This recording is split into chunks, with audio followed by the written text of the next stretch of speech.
What's up everyone? Welcome back to the channel। तो हम लोग इकोनॉमिक्स में ऑल्दो फर्स्ट चैप्टर ऑलमोस्ट ख़त्म कर चुके थे, बट कुछ छोटी छोटी चीज़ें हैं पीपीसी के बारे में जो मैंने आपको ओरली बताई थी, मैं आपको आज दिखा देता हूँ। और कुछ छोटे छोटे क्वेश्चंस हैं जो एग्जाम में आपसे पूछे जा सकते हैं। तो अब जब चैप्टर करना है तो डिटेल में ही करेंगे ना अच्छे से। तो चलिए आज इसको खत्म करते हैं। In next class will move forward to next chapter. मुझे कमेंट सेक्शन में बताना अगले क्लास में कंज्यूमर्स इक्विलिब्रियम शुरू करना है या स्टैटिस्टिक्स का मीन करा दूँ। चलिए लेट्स बिगिन।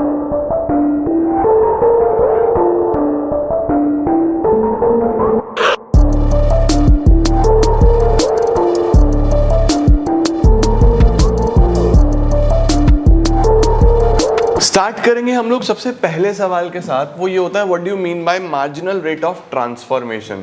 तो एमआरटी क्या होता है? MRT is the ratio. इसमें सबसे इंपॉर्टेंट चीज क्या है? MRT is the ratio of number of unit sacrificed to gain additional units of another commodity.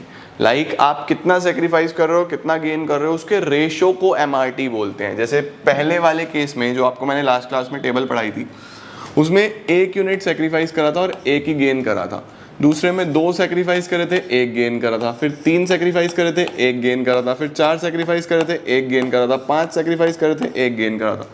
तो अगर मैं रेशो में लिखूंगा तो वो एमआरटी हो जाएगा। अगर मैं एग्जैक्ट नंबर में लिखूंगा कि 1 2 3 4 5 जैसे कि हमने लिखा था, तो वो एमओसी हो जाएगा।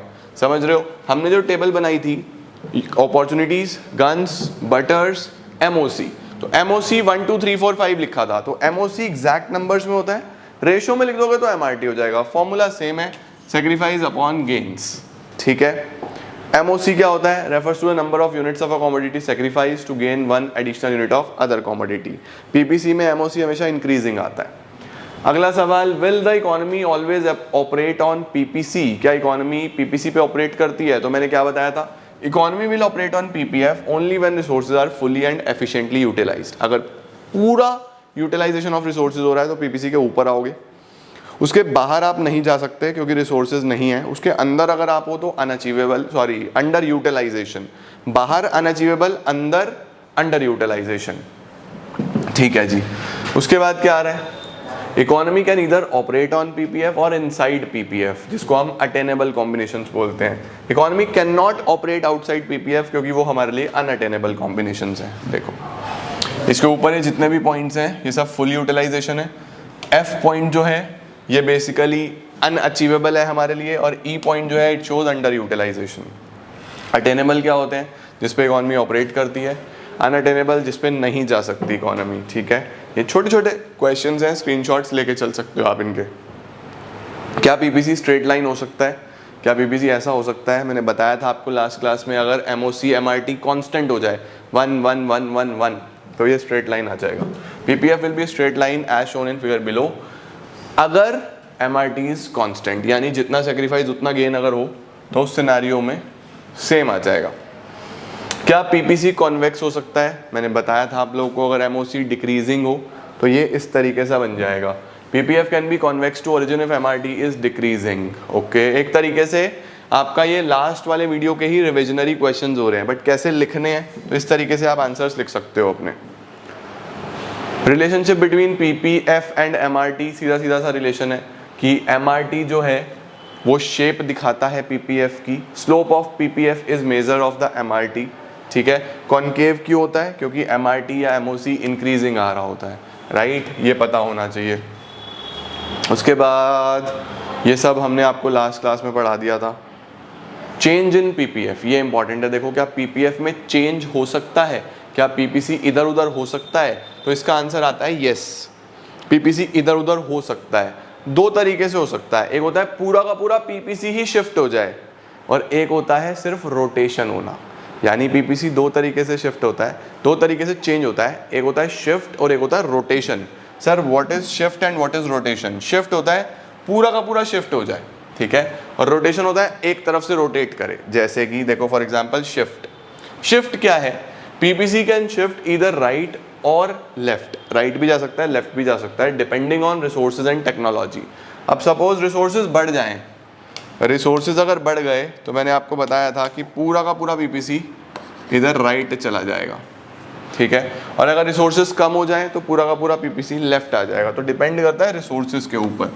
ये मेरा पीपीसी है, रिसोर्स बढ़ गए तो बाहर आ जाएगा, कम हो गए तो अंदर आ जाएगा, ठीक है। ये शिफ्ट हो रहा है पूरा का पूरा, rightward shift. When there is advancement or upgradation of technology or growth of resources, then PPC shift to right. और जब टेक्नोलॉजी डिग्रेड हो जाए, रिसोर्सेज कम हो जाए, तो वो लेफ्ट में शिफ्ट करता है। रोटेशन क्या होता है? रोटेशन होता है एक तरफ से, कि फॉर एग्जाम्पल हम आपको बोलें टेक्नोलॉजिकल इम्प्रूवमेंट हो गया या रिसोर्सेज बढ़ गए सिर्फ और सिर्फ बटर के, तो पीपीसी सिर्फ बटर की तरफ से राइट में रोटेट करेगा। मतलब कि सपोज आपका पीपीसी ये था, इधर आपने बटर लिया हुआ है, इधर आपने गन लिया हुआ है, सिर्फ बटर के रिसोर्सेज बढ़ गए तो ये गन से तो सेम रहेगा, बस बटर की तरफ इधर शिफ्ट हो जाएगा, इधर रोटेट हो जाएगा। और अगर बटर के रिसोर्सेज कम हो जाएं तो गन से तो सेम रहेगा, सिर्फ बटर से इधर लेफ्ट में आ जाएगा। समझ रहे हो? और अगर ऐसा ही काम गन्स में हो जाए फिर क्या होगा सर?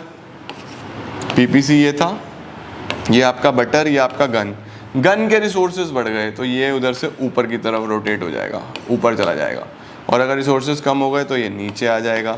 मतलब बेसिकली रोटेशन एक एक्सिस से होता है, इधर ऑन एक्स एक्सिस और on Y axis, but shift दोनों एक्सिस पे होता है। ओवरऑल रिसोर्सेज बढ़ जाए या ओवरऑल रिसोर्सेज कम हो जाए तो लिखा हुआ है when there is a technological improvement और an increase in resources from on the X axis then PPC will rotate. ये देखो सिर्फ एक्स एक्सिस पे रोटेट हो रहा है, और अगर वाई एक्सिस पे हो जाए तो ये इधर से रोटेट होगा। मतलब रोटेशन एक तरफ से होता है, शिफ्ट दोनों एक्सिस पे होता है, पूरा का पूरा कर्व या राइट में या पूरा का पूरा कर्व लेफ्ट में, ठीक है। ओवरव्यू ऑफ पीपीसी ले लो, इंपॉर्टेंट चीज़ है ये भी। क्या बोल रहा है? क्या ये सब कुछ आपको पता होना चाहिए पीपीसी के बारे में? पीपीसी एक कॉनकेव शेप है, क्यों? क्योंकि एमआरटी बढ़ रहा होता है। एमआरटी अगर कम हो रहा होगा तो कॉन्वेक्स बन जाएगा, कांस्टेंट हो रहा होगा तो स्ट्रेट लाइन आ जाएगा। पीपीसी आपको मैक्सिमम अवेलेबल पॉसिबिलिटीज़ दिखाता है, ठीक है। उसके बाद economy, if the economy operates at point inside the PPF, PPF के अंदर, इसका मतलब फुल यूटिलाइजेशन नहीं है, अंडर यूटिलाइज्ड है। आउटवर्ड शिफ्ट क्या दिखाता है? कि हमारे रिसोर्सेज बढ़ गए हैं, इकोनॉमी का प्रोडक्शन ज़्यादा हो सकता है। पीपीएफ डाउनवर्ड स्लोपिंग क्यों होता है? इनवर्स रिलेशनशिप, एक बढ़ता है तो दूसरा कम होता है। पीपीएफ आपको ट्रांसफॉर्मेशन दिखाता है, not physically but by diverting resources. मतलब कि ऐसा नहीं है कि दोनों चीज़ें बढ़ गई हैं, रिसोर्सेज बढ़ गए हैं, ऐसा नहीं है। रिसोर्सेज डाइवर्ट होते हैं, एक को बढ़ाने के लिए दूसरे को कम करते हैं, ठीक है। If the economy operates on PPF, अगर पीपीएफ के ऊपर है इट मीन्स फुल यूटिलाइजेशन हो रहा है। आउटवर्ड शिफ्ट क्या शो करता है पीपीएफ में? कि रिसोर्सेज बढ़ गए हैं। इनवर्ड शिफ्ट क्या शो करता है? कि हम लोग अंडर यूटिलाइज्ड हैं। तो ये सारी चीज़ें पता होनी चाहिए आपको पीपीसी के बारे में। और इसी के साथ आपका ये चैप्टर नंबर 1 भी हो जाता है समाप्त। ये छोटे छोटे पॉइंट्स रह गए थे तो मैंने सोचा चलो ख़त्म करें। अगली क्लास में आप क्या पढ़ना चाहोगे? मीन शुरू करना है या कंज्यूमर इक्विलिब्रियम डिमांड शुरू करना है? Just let me know in comment section. जो आप लोग बोलोगे वो हम लोग शुरू करेंगे। Till then thank you so much everyone. अच्छे से पढ़ाई करो, ऑल द वेरी बेस्ट। जल्दी से इसको पूरा करेंगे। Keep growing and keep growing. Bye bye.